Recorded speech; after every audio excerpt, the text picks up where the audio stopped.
दोस्तों, भारत की सेनाओं के लिए एक ऐसा हथियार अगर आपको चुनना है जिसके आगे सब फेल है, तो वह सिर्फ एक ही हथियार हो सकता है।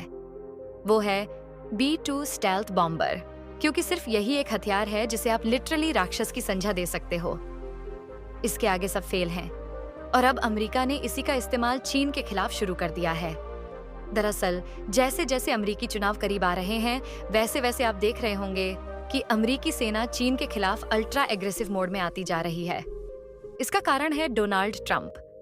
दरअसल अमेरिकी चुनाव की इस समय स्थिति ये है कि 70% से ज्यादा चांस है डोनाल्ड ट्रंप फिर से अमेरिका के राष्ट्रपति बनेंगे, और उनका जो डॉक्ट्रिन है, जो उनकी पॉलिसीज हैं, जो उन्होंने कहा है कि वह इम्प्लीमेंट करेंगे।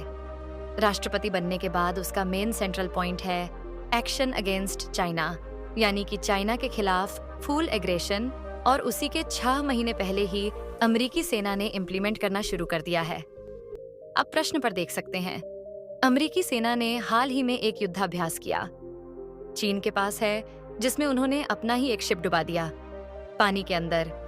जी हाँ, इसका नाम था USS दुबई MPV शिव था, और शिव के ऊपर अमेरिका ने अपने B-2 स्टेल्थ बॉम्बर से हमला किया और बताया अमेरिका ने कि हमारे सामने समस्या अभी तक यह थी कि चीन के शुभ बहुत ही ज्यादा सस्ते और घटिया क्वालिटी के होते हैं, लेकिन जो हमारे बोनस है वह बहुत ज्यादा महंगी है, क्योंकि हमने उन्हें बनाया है रूसी सेना से मुकाबला करने के लिए।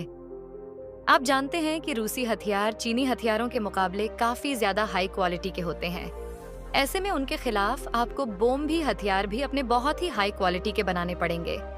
लेकिन चीन के मामले में ऐसा नहीं है कि चीन के राष्ट्रपति शी जिनपिंग अपनी सेना को हर साल $300 बिलियन का बजट दे रहे हैं, और उसकी मदद से चीन पिछले 8 सालों में इतनी ज्यादा शिप बना चुका है कि आज की तारीख में संख्या बल के मुकाबले वो दुनिया की सबसे बड़ी नौसेना रखता है।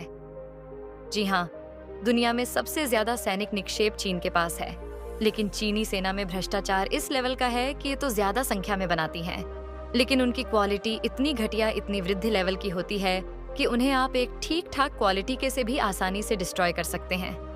आपको बहुत ही ज्यादा हाई लेवल के बॉक्स या मिसाइल की जरूरत नहीं पड़ेगी। इसीलिए अमेरिकी सेना ने अपनी रणनीति भी ऐसी ही बना ली है।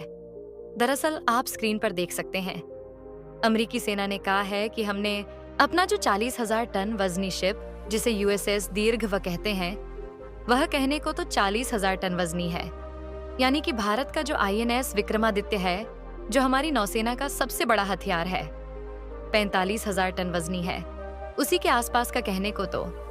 लेकिन अमेरिका इसी रिटायर कर चुका है, क्योंकि यह 40 साल पुराना शिप था।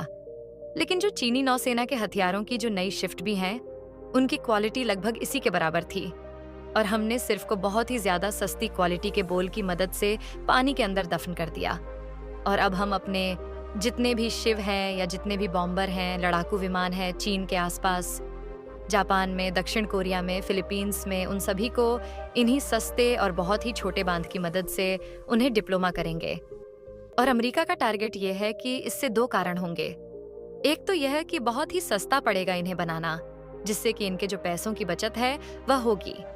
दूसरा यह कि छोटे भी होते हैं, जिससे कि आप एक ही बमवर्षक विमान में लगभग दुगनी से लेकर 3 गुना तक संख्या में इन्हें अपने लड़ाकू विमान में बॉम्बर में भर सकते हैं, यानी कि बॉम्बर पहले के मुकाबले 2 गुने बॉम्ब लेकर उठ सकेगा। इसके अलावा लड़ाकू विमान में भी इन बॉन्ड की संख्या आप डबल कर सकते हैं, जो कि एक यूज बूस्ट होगा, और चाइना की रणनीति है। ज्यादा शिप बनाकर आउट नंबर करने की दुश्मन को उसे भी अमेरिका काउंटर कर सकेगा, और ये चीन के लिए खतरा है। और मेरे हिसाब से भारत को भी कमर कस लेनी चाहिए, क्योंकि डोनाल्ड ट्रंप के राष्ट्रपति बनते ही भारत अमेरिका दोनों मिलकर चीन की जबरदस्त घेराबंदी करेंगे। ऐसे ही नॉलेज वीडियो के लिए चैनल को सब्सक्राइब जरूर करें।